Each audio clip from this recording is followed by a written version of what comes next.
Yo no puedo lanzar un contrato para que me venga un finlandés. Te echan del pueblo, claro está, faltaría. Pero ¿cómo va a poder ser eso? Este chico no ha visto hoja verde. Eso es lo que ocurre. Esa consideración le falta al proyecto, esa especie de fotografía que responda a la realidad de lo que es el mundo local. Lo digo porque en el ámbito de la regulación específica de normas que hace para ayuntamientos de menos de 5.000 habitantes, que son el 80% del territorio patrio, habría que tener algún guiño al procedimiento y a la organización. Pero ¿cómo me va a analizar el secretario del Ayuntamiento de Badules, 300 habitantes, el coste de la vida, del coste del ciclo de la vida, de la adquisición? Vamos, pero oiga, pero ¿qué me está usted diciendo? Dirá el pobre hombre. Vamos, tendrá serias dudas de que aquel que se lo proponga esté en sus cabales.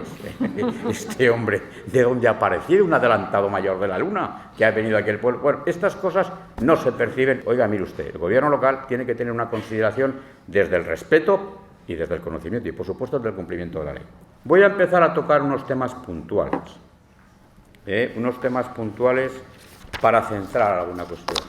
La primera, la disposición adicional, esto viene ya de la Ley 30 y antes de la Ley 95, se carga el sistema competencial en la regulación tradicional del régimen local. El sistema competencial, las atribuciones en materia de contratación, como todos sabéis, estaban residenciadas en nuestra ley de bases de régimen local. Había sido siempre así y había una unidad de regulación de las competencias de los órganos locales en el ejercicio de todas las potestades. No sé a quién se le ocurrió primero sacar de allí para llevar a la disposición adicional el régimen de atribución de competencias, porque seguramente que pensando que así estaba todo a una mano, incurrió, y aquí el fallo o el error es algo más que meramente alcance sistemático. Porque si analizáis la disposición adicional segunda y ahora la segunda y la tercera, es curioso que en esa disposición, además de regular las atribuciones en el ejercicio de la potestad de contratación, regula también las competencias en materia patrimonial. Un ámbito que el propio artículo 4 excluye. Expulsa el contrato patrimonial, que por cierto de eso hay que hablar, y espero que algún iluminado en la carrera San Jerónimo le venga el Espíritu Santo una mañana y diga alguna pinceladica de lo que luego diré. ¿Qué ocurre? Unifica el régimen de competencias en materia de bienes, en materia de enajenación de patrimonio, de disposición, junto con el de adquisición de suministros de los contratos típicos de todo ello. Esto ya es un primer fallo más allá de lo sistemático, porque eso llega a la zona medular del contenido de la esencia de lo que es la atribución y la competencia. Son potestades distintas, la de conservar y lo que administrar, lo que tienes en tus manos, que la de procurar la intendencia, que obedecen a principios jurídicos diferentes y en consecuencia no pueden estar en un totum revolutum. Y es más, luego lo veremos también, determinado ejercicio requieren quórums y mayorías especiales que no se dejan delegar porque son indelegables, porque suponen la disposición. La prodigalidad de la corporación tiene que estar embridada en una palabra que le gusta mucho a mi amigo Antonio y que es del ambiente taurino como toca. Hay que sujetarse en algunas cuestiones y en materia de disposición patrimonial, por supuesto. Esto ya nos da una llamada de que no está afín a la regulación. Bueno, porque hay una incoherencia de profundidad. No me puede usted excluir el régimen jurídico de los contratos patrimoniales en una disposición de aplicación directa del artículo 4, ámbito objetivo, para luego en una disposición adicional hacerme una regulación en el mundo local como una castaña caída a deshora y sin madurar del régimen de la adjudicación patrimonial. Esto no es serio. Yo lo vengo diciendo. No voy a decir que desde que los elefantes ahora van en el Tajo, pero parecidos. Esto con Alfonso lo comentamos. Esto es un disparate. Pero esto habrá que ponerle orden. Pues habrá que ponerle orden hasta hoy. Segunda cuestión. La atribución de competencias en el mundo local, precisamente por esa especialidad que tiene, que gobierno y administración está a una mano, se articuló siempre en función de la distinción de órganos básicos y necesarios en el mundo local. Y la primera reflexión siempre, evidentemente, tendrán que ser siempre atribución de un órgano básico. No, voy a crear una junta. No, esto tiene que ser algo serio por lo que voy a decir a continuación. Pero dicho esto, el verdadero problema que tenemos en la delimitación competencial de nuestros dos órganos básicos y necesarios, que son pleno y alcalde, es la forma que distribuyo la atribución de esa competencia entre alcalde y pleno. Quien sepa algo de régimen local sabe perfectamente los problemas que eso suele dar en muchas corporaciones de nuestro mundo municipal. ¿Por qué? Porque el criterio de distribución de competencias que se ha utilizado siempre han sido tres, y los tres son para mayores con cicatrices, que diría mi abuelo. El primero, el importe del contrato. Y eso no es fácil de fijar, ¿eh? Ahora hablaremos qué pasa con el importe. El segundo, el porcentaje de ingresos ordinarios. ¿Y qué es eso? ¿Qué son los ingresos ordinarios? Pido públicamente que alguien me diga dónde está regulado en el derecho español presupuestario o en donde quiera lo que son los recursos ordinarios de las entidades locales. Porque le doy un aplauso como a Morante en la maestranza de su última faena. Nadie sabe dónde está eso. Ese es un concepto que viene de la ciencia de la hacienda pública española, pero que no está regulado en ninguna de nuestras normas ni en la contabilidad, entre otras cosas porque las normas presupuestarias, como todos bien sabéis, regulan los gastos, los dispendios, pero los ingresos no, que entre lo que quiera. Es así, es una cuestión de siempre, ¿no? Lo que se ingresa se recoge, se anota y ya está. Lo que hay que controlar es el gasto. Y fijaros que el concepto de ingreso ordinario del presupuesto requiere primero que exista presupuesto. Segundo, varía en cada presupuesto en función de en el capítulo 4 qué ingreso. Las cuotas de urbanización son ingresos ordinarios, debate de naturaleza jurídica impresionante. Las contribuciones especiales lo son. De esas cosas tiene que depender que sea competencia la alcaldesa o que sea competente el pleno. ¿Y quién decide eso? Un interventor que hace una cuenta en un presupuesto que lleva 3 años prorrogado porque no se ponen de acuerdo para... Fijaros lo que estoy hablando. Y de eso depende y sigue dependiendo en la disposición adicional la atribución de la competencia al alcalde para contratar. Segunda cuestión, el importe. Ahora hemos cambiado. Ahora ya decimos con claridad, para que no se vaya nada, el valor estimado del contrato, ¿vale? Muy bien, pues ahí es nada. Y por cierto, con IVA o sin IVA, ¿cuántos informes hubo en la Junta acerca de, en todas las juntas de las Españas, porque ahora en cuanto opina uno, las demás se aprestan a no quedarse menos? Voy a sacar mi papel yo también, ¿verdad? Para que se vea que este tema fue filipino. En la disposición adicional se hablaba de importe a secas, pero como sabéis la ley 30 dijo que los presupuestos, los importes, las menciones que hacía el importe del contrato eran siempre IVA excluido, porque se entendía que el IVA es un impuesto que tiene que ser neutral en su aplicación a la contratación. Y entonces se dijo, bueno, pues como todo es sin IVA, lo del importe del contrato también será sin IVA, ¿o qué? Para determinar la competencia del alcalde. Y se puso todo el mundo a trajinar. Pues, en determinados contratos tiene su cosa, porque sin IVA, cantidad de contratos se van al pleno corporativo, con lo que eso significa. Porque el pleno corporativo, como órgano colegiado que es frente al alcalde, que es un órgano monocrático, tiene un funcionamiento difícil, tiene un funcionamiento que no es para cuestiones ordinarias, para comprar suministros, donde ponemos las macetas, pero ¿esto qué es? Convocar un pleno para ejercer. Luego, ya se establecía, se intentaba que el porcentaje fuese alto para no tener que andar convocando al pleno para cada día, porque si no se pierde eficacia en la contratación. Bien, las juntas consultivas, todas, catalana del Estado aragonesa, dijeron, en este caso, y fijaros qué cintura tienen, en la interpretación, claro, en este caso no estamos hablando de importe del contrato, sino de gasto.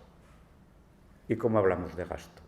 El IVA está también, porque es gasto, Claro. No creéis que no es gasto. Bueno, Y a consecuencia de eso se modifica la disposición adicional y se añade un apartado, el 14, que dice: a los efectos se entenderá incluido el IVA. No se mantiene eso. Y cuando uno pregunta ¿y por qué no se mantiene? Porque hemos cambiado de importe por valor estimado del contrato como criterio determinante de la competencia del alcalde. ¿O es que hay una voluntad realmente de minorar la competencia del alcalde en materia de contratación? Este es un tema no resuelto, porque volverá a dar que sí y volverán a tener que hablar juntas, porque en cuanto aparezca el proyecto de ley, como expresamente ha desaparecido la mención al IVA, habrá gente que preguntará: ¿y ahora se entiende o no se entiende incluido el IVA? Y habrá unos que dirán, los de Sol, no, por quien calla otorga. Y la sombra dirá, no, quien calla ni afirma ni niega, a estudiar otra vez. Entonces estaremos otra vez en esa especie de interpretación exegética tonta, porque este es un debate que ya lo hemos hecho. Pues tómese nota y dígase con claridad, pero no se mantenga esa penumbra. De hecho, yo he preguntado a algunos de los redactores, de los que estaban en el grupo, ¿por qué se ha quitado esto? Y dice, se ha quitado. Bueno, lo dejo aquí, es que alguna relación tengo con algunos, sí. Quiero decir que, bueno, pues que está bien, que estas cosas pasan, pero se tienen que considerar. Tercer criterio de forma de atribución de la competencia en la disposición adicional, que yo también siempre he dicho que me parece incierto, peligroso y sobre todo muy aquerenciado. ¿Sabéis que en España hay una querencia natural o una naturaleza personal muy proclive al caudillaje? O sea, uno en cuanto se ve en un sitio con mando, pues está uno, en fin, a eternizarse si se puede y asumir todo aquello que entienda que le corresponda. Faltaría más. Fijaros que el tercer criterio de determinación de la competencia es la ejecución, el plazo de ejecución del contrato. Y yo os pregunto, carísimos, ¿quién decide cuál es el plazo de ejecución de un contrato? El órgano de contratación. Claro. O sea, que decido yo si soy competente o no en función del plazo que me dé. Hoy este contrato tocaría en 6 años. Lo voy a hacer de 4 porque yo creo que es verdad y así no se me va de la mano. Todavía cuando hago esta pregunta en determinados ámbitos poco puestos, que se dice, en los contratos de obras el plazo de ejecución lo decide el autor del proyecto. Miau. Y en los de servicios lo decide el que redacta el pliego de prescripciones técnicas. Es una vistoja verde, hombre. Pero ¿cómo va a...? No, vamos a ver. Seamos serios. Estamos determinando que la competencia se la dejamos en manos de uno de los órganos de contratación. Alguna vuelta habría que dar a eso, y yo lo digo. ¿Por qué? Es cierto que en su día y en la Ley 40, en la modificación que hubo, ya se adaptó que el contrato de servicios no pudiese brincar de los 4 años, más que con el tema de la prórroga, y eso nos venía muy bien en el ámbito local para que cada corporación, en función de su mandato democrático, pudiese elegir el sistema de gestión. Eso que se llama la externalización o la gestión directa, qué palabra más extravagante lo de la externalización, ¿verdad? Bueno, pues ya está bien, pero yo querría decir, o a mí me parece que aquí tendría que haber una especie de reflexión acerca de cómo fijamos o determinamos bien el sistema competencial. Siempre me ha sorprendido que las cuantías de los millones de euros son unas para los contratos y otras para las concesiones. Bueno, 3 millones, 6 millones, no sé muy bien por qué. No lo digo porque como va fallando la memoria y hay que acordarse de las excepciones, pues las normas unitarias favorecen mucho a poder opinar de cualquier manera. Hay que facilitar un poco ese tipo de normas técnicas, ¿no? Luego, mi primera cuestión, la regulación que hace en la disposición adicional segunda ahora, competencias en materia de contratación de las entidades locales. Por cierto, a mí me gustaría que la referencia al mundo local fuese siempre de la misma forma. En unos preceptos entidades locales, en otros administración local, en unos con mayúsculas, en otros con minúsculas. Eso delata que el redactor es distinto, evidentemente, que los artículos se han dado como los palos de la baraja, tú las copas, yo las espadas, me parece bien, pero estas cosas sí, porque hay cantidad de preceptos que la referencia, parece que hay un concepto distinto. No es lo mismo cuando se habla de entidad local que de administración local. Son matices que tienen su cosa. Bueno, pues las competencias ahora, eso sí, el autor de la nueva disposición adicional segunda es consciente de que una cosa es la contratación del sector público y otra cosa es la contratación o la disposición patrimonial. Y diferencia, en vez de antes que estaban en una mano, números 1, 2 y 3 de la actual disposición adicional, diferencia en el 1 y el 2 la contratación administrativa y pasa al punto 9 y 10 la contratación patrimonial, para que esté diferenciada. Yo creo que esto hay que corregirlo. Yo creo que la contratación patrimonial, una de dos, hay que sacarla definitivamente de aquí y llevarla a la ley de bases, porque no tiene nada que ver si efectivamente está excluida. Y aquí quiero manifestar una opinión personal, que también lo he dicho muchas veces. La paz que nos aportaría al mundo local, que hubiese una disposición adicional que dijese, en tanto en cuanto se desarrollan las normas del procedimiento de adjudicación, disposición de los bienes patrimoniales de las entidades locales, aplicarán los procedimientos de la legislación de contratos. Punto. ¿Por qué? Porque toda nuestra legislación patrimonial del mundo local se refiere a la legislación de contratos y nos encontramos con que la legislación patrimonial remite a la legislación de contratos y la legislación de contratos te expulsa porque no eres un contrato de los típicos y nominados del ámbito de aplicación. Esto es un disparate. Luego, eso es tan sencillo como hacer una mención de esa naturaleza, que no lo prohíbe la Unión Europea, pero ¿cómo lo va a prohibir? Es verdad que la directiva dice que no se aplica a los contratos patrimoniales. ¿Por qué? Pues porque no hay directivas del dominio. La propiedad es una cosa muy sagrada y no necesita coordinarse ni... No, claro que no. El que es amo y dispone como quiere. Y estos son bienes a título de dueño de las corporaciones locales. Pero siempre ha habido una referencia a los procedimientos de adjudicación de los contratos. No constaría nada. Y además, como yo propongo que se vuelva a conquistar o a recuperar el concepto de contratación directa, que es lo que es el contrato menor, una contratación directa, que lo sabemos todos lo que es una contratación directa, a los ayuntamientos les dice, esto se contrata directamente, y lo entienden. Cuando le digo ya a un alcalde, esto es un contrato menor, ¿cómo?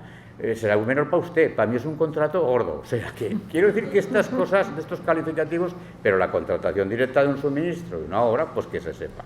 Luego yo, si se mantiene, pediría que hubiese una referencia de esa naturaleza, que no costaría nada y tal. Bueno, luego hay alguna reiteración, hay un régimen especial, una serie de normas aplicables exclusivamente a los municipios de 5.000 habitantes. A mí me ha sorprendido alguna, porque claro, yo pensaba que esto iba de suyo que era así. Entre las normas de los municipios de menos de 5.000 habitantes está el número 3 de la disposición adicional segunda, luego está el 6 sobre las centrales de contratación, que algo diré también de eso, y luego hay otras normas en relación con el tema del procedimiento y la actuación del secretario. Dos cosas. Claro, uno lee el 3 y dice, en los municipios de población inferior a 5.000 habitantes es igualmente competente del Pleno autorizar la redacción y licitación de proyectos. Hombre, naturalmente, si usted autoriza la redacción fragmentada, que esta es otra, la redacción por fases de un proyecto, va de suyo que tiene que también autorizar la licitación. Si no, así lo estábamos haciendo. El añadido de la licitación da la sensación de que no habíamos entendido bien la disposición. Luego hay una cuestión que yo siempre lo digo, la disposición que recoge que las entidades locales es potestativa a las juntas de contratación como un órgano que no es necesario y al que se le atribuyen competencias, tiene su cosa. ¿Por qué tiene su cosa? En primer lugar, no es práctica habitual en las entidades locales que tengan juntas de contratación. No sé de dónde ha venido esta disposición, porque las juntas normalmente han sido siempre de los ministerios, de las comunidades autónomas, donde realizan una labor extraordinaria. Pero es que fijaros qué cosas. La mayoría de las competencias que tiene que desarrollar esta junta de contratación, si se crea, en virtud de la disposición, son competencias del alcalde. Pero el órgano no lo crea el alcalde, lo crea el Pleno, para que le delegue las competencias el alcalde. Esto es lo que dice la disposición. Claro, uno lo lee 3 veces y dice, hoy no me he levantado yo inspirado. Pero esto, lo que diría mi abuelo, una disposición extravagante, de difícil cumplimiento. ¿Verdad que es una cosa que tiene su miga? Bueno, pues luego, entre las normas de los municipios de 5.000 habitantes, yo pediría al redactor o a los redactores de la disposición que paralelamente se leyesen la reforma de la Ley de Racionalidad y Sostenibilidad del ámbito local, porque allí se dicen unas cosas y aquí se dicen otras. El tema de las centrales de contratación. Ya me gustaría a mí que alguien entrara en ese tema, pero no solamente a nivel organizativo, sino a nivel de, oiga, cuando yo encargo a la central de contratación o de compras un contrato, luego en la ejecución, ¿qué pasa? ¿Modifico yo? ¿Modifica usted? ¿Sanciono yo? ¿Resuelve usted? Eso, como quién garantiza, quién no garantiza, todo está sin cerrar. Y ese es uno de los supuestos por los cuales las centrales de contratación al mundo local le ofrecen cierto repelús. En un suministro tira que te va. Pero cuando estamos hablando de contratos de verdad, se producen a veces desencuentros entre la central y la gestión en la ejecución del contrato y el beneficiario o el titular del contrato que se delega. Es una figura a darle 2 o 3 vueltas. Aquí no me puedo entretener porque si no... Pero fijaros. Y luego hay una serie de medidas en la ley de carácter organizativo en cuanto a la asistencia que tienen novedades de alcance. La primera, yo siempre que leo artículos doctrinales acerca de las mesas o sentencias de la mesa de contratación, que es un órgano exclusivamente de carácter técnico y en consecuencia no puede sentarse allí nadie que venga de la legitimación democrática. O sea, los políticos no caben en una mesa de contratación. Digo, uy, qué poco sabe. Nuestras mesas de contratación en el mundo local entran en el reparto de la asignación de puestos de los partidos políticos en función de los resultados de las elecciones. Bueno, aquí alguien dice, sí, pero poquito. Ya no puede ser como era antes, que todo grupo político quería estar allí para, en fin, para ver lo que se manejaba y lo que se cogía. Por cierto, con cada disparate, propuestas de no adjudicación, cosas, en fin, o sea, en vez de asistir, se paraban allí los expedientes, unas cosas, pues claro, pues es que somos así nosotros. Pero fijaros, establece una regulación de la mesa de contratación, la clásica, pero no cae, quien regula esto, no cae, que cuando se mezclan distintos encastes de ganaderías en una misma finca, se pegan bofetadas, y aquí hay personal técnico y personal político, y eso no se maneja bien, no se maneja igual. Por ejemplo, el régimen jurídico del que va como funcionario viene con un régimen de la ley de procedimiento de la ley 40 de órgano colegiado. El interventor y el secretario no se pueden abstener, no sé qué, no sé cuántos. Y ese régimen se aplica al resto del personal político de la mesa de contratación. O la mesa de contratación, en la medida en que participe de personal político, queda incluida en la disposición final de la ley 40 que excluye de la aplicación de órganos colegiados para regirse por el ámbito local. Pero será para todos. No puede ser, no, si yo es que soy del Atlético de Madrid, no, mis tíos soy de Barcelona. No, hombre, no, aquí tendremos que tener, esto produce unos problemas tremendos. Pero en todo caso, las novedades que me parecen útiles son: los miembros electos que en su caso formen parte de la mesa de contratación no podrán suponer más de 1/3 del total de miembros de las mismas. Así que, si hay que dar COVID a todo, habrá mesas que sean alegre muchachada, habrá que ir a la mesa de contratación. Yo tengo además una opinión, no sé si vosotros la participaréis de la misma, de que las mesas de contratación en la actualidad en la mayoría de las corporaciones son casi actos protocolarios.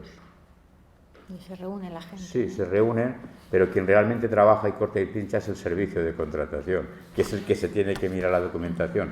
Y encima van allí a hacer una prueba, una mesa de contratación en la que vaya sin asistencia de verdad del servicio, qué cosas se admiten, se rechazan, es un despropósito. Hoy tendría que haber una reconsideración de la mesa de contratación como órgano de asistencia en el procedimiento, por lo que significa de que en un procedimiento administrativo singular estableces, introduces un procedimiento de un órgano colegiado con la complejidad que tiene eso, sustituciones, suplencias, etcétera. Pero bueno, aquí hay una limitación. Se reconoce que el personal político, por supuesto, tiene que seguir estando. No vamos a discutir si tiene que presidir o no al alcalde, que es otro debate viejo, ya se superó en la Ley 30. Y luego dicen que, otra obsesión, en ningún caso podrá formar parte de la mesa de la contratación y emitir informes de valoración el personal eventual. Hay un juicio de valor. Se piensa que todo el personal eventual es personal de carácter político nombrado a dedo y que tiene directamente una especie de mandato de su nombramiento a hacer lo que le digan. Bien. Y se dice también que se tendrá que publicar la mesa en el perfil de contratante, naturalmente. Eso ya se hace y se está al cabo de la calle.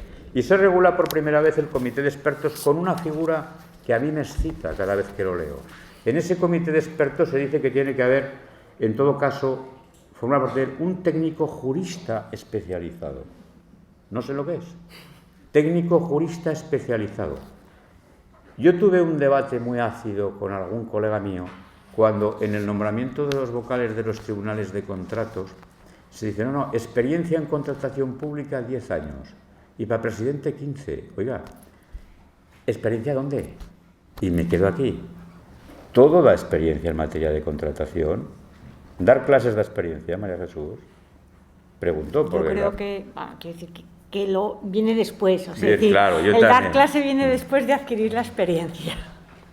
Bueno, aquí lo dejo. No sé lo que es un técnico jurista especializado y aquí habrá también que escribir fino, ¿verdad?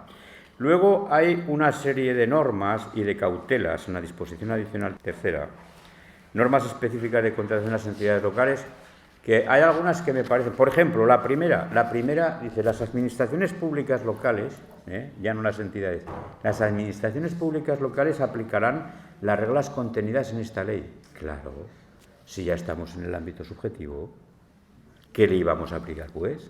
Claro, cuando uno lee esto y se detiene, dice, algo se me ha saltado, porque, bueno, y luego incluye una novedad que es otra reflexión que os quiero hacer y que me parece que no se ha hecho todavía con la profundidad y alcance necesario. El 2 dice, se podrán tramitar anticipadamente los contratos cuya ejecución material haya de comenzar en el ejercicio siguiente a aquellos cuya financiación dependa de la subvención solicitada. Añade un término que yo no había oído nunca y que he preguntado a algunos y no me han... Condición suspensiva de la efectiva consolidación de los recursos. ¿Qué es eso de consolidar recursos? Lo digo porque es la primera vez que lo oigo desde que salí de la carrera de Derecho. Entonces digo, alguien ha escrito esto y yo no me he enterado. Este es un concepto que tiene su cosa. Mi reflexión, esto es fundamentalmente necesario. Significa que yo puedo iniciar el procedimiento pensando en que tengo una subvención, de la que tengo prevista una consignación y que la adjudicación la someta a una condición suspensiva que efectivamente reciba. Pregunto, ¿y esto por qué no se puede hacer igualmente con cualquier licitación ordinaria que no sea un plurianual pendiente de que habilite la consignación presupuestaria? ¿Por qué no? Mi reflexión, hay que hacer un estudio serio de cómo se entrelaza la normativa de contratación pública y la normativa presupuestaria y contable de las entidades locales. Primero, ¿es falso que tengamos un año para contratar? En el mejor de los casos son 8 meses, desde que se aprueba el presupuesto, luego cierran la contabilidad el interventor cuando se le aparece San Andrés, hacia el 30 de noviembre, dice, aquí se acabó ya todo. Luego el tema de los plurianuales tiene su cosa. ¿Por qué tiene su cosa? Fijaros, porque en la competencia, no lo he dicho antes y lo digo ahora, en la competencia, en el caso de los plurianuales, muchos de los gastos de los contratos plurianuales, aunque se asignan al alcalde, si no los ha aprobado antes el Pleno, no los puede contratar, porque es el que autoriza el compromiso de gastos plurianuales. Y hay ahí otro zancocho que está sin afinar. Y paralelamente a esto, digo, dentro de la legislación presupuestaria y de contratación, tendríamos que tener una especie de reflexión acerca de otro instrumento que es un pavor y un terror en el gobierno local, que es una cosa que se llama reconocimiento extrajudicial de créditos, y que además se dice siempre que es por no haber seguido el procedimiento y tal. Eso necesitaría, en materia de contratación, que se afinara, porque en realidad esa es una figura que inicialmente estaba pensada para la falta de consignación, no por aquello de que me he olvidado de un trámite del procedimiento, porque seguir el procedimiento legal no tiene el alcance que en la normativa presupuestaria que veráis. Y voy a hacer una última referencia, con esto ya termino, ¿verdad? Porque, fijaros, yo no he dicho nada, porque eso sería motivo de una conferencia independiente y aparte, de lo que supone la desaparición de las formas de gestión de servicios públicos en el proyecto de ley de contratos. Eso es una cosa que a mí me tiene subrayado. No se puede, y alguien tendrá que enmendar, no se puede reconducir todas las formas de gestión. todas las formas de gestión, de prestación de servicios a la concesión. Eso significa desconocer el mundo municipal. No se puede, y hay que hacérselo mirar, ¿no? Es que es imposible, pero en todo caso, y lo dejo eso ahí porque no quiero entrar en ese tema porque con eso nos liaríamos, en todo caso, hay aquí una serie de disposiciones en relación con la función de la intervención y la fiscalización en los supuestos en que decide de aplicación del artículo 87.1 de la Ley de Bases, en las concesiones de obras y de servicios, se exige primero un expediente de oportunidad que aprueba el Pleno. Y aquí se exige en la legislación de contratos un estudio de viabilidad, a más, que yo nunca he sabido qué naturaleza jurídica tienen los estudios de viabilidad y tampoco sé quién los aprueba, porque si uno la aprueba en función de la competencia, la aprueba el alcalde y el Pleno aprueba el expediente de oportunidad del 87.1 y uno dice que sí y el otro dice que no, aquí tenemos un follón serio. Luego, la aprobación y la fiscalización de los estudios de viabilidad a que se refiere la disposición adicional en los contratos de concesión se tiene que compaginar con el artículo 87.1 y decidir con claridad. Y hay que decidir con claridad si esos estudios de viabilidad son vinculantes o no lo son, porque en el contrato de obras está dicho, en el de servicio está dicho, en el de obras no. En fin, que ahí falta una regulación un poquito más. Y en cuanto a las funciones, y ahora sí que termino de verdad, las funciones que reciben incrementadas los interventores en relación con la fiscalización del acta de la recepción de las obras o suministros, solamente decir que está bien, a mí me parece bien, les echan una faena importante, pero hay, por ejemplo, el decreto de fiscalización que está dictaminado por el Consejo de Estado y a punto de aprobarse, va en sentido contrario, dice que por debajo de 50.000 es potestativa y a partir de 50.000 que el interventor delega quien quiera. Aquí hay una especialidad que no está contrastada con una norma específica de la reglamentación. Y me sorprende, eso sí, que aparte de que se mantenga la supervisión de proyectos, entre otras por las diputaciones, se exija que en cada contrato y en cada licitación se acredite que el proyecto de obras ha sido supervisado, porque eso va a ser reparado por todas las intervenciones automáticamente. Y eso no nos va a dejar en tierra de nadie. Lo digo porque eso antes no estaba y efectivamente no era algo objeto de fiscalización por la intervención. En fin, me gustaría que hubiese un poquito más de contemplación de los verdaderos problemas que puede originar en el funcionamiento ordinario de la administración local. Nada más.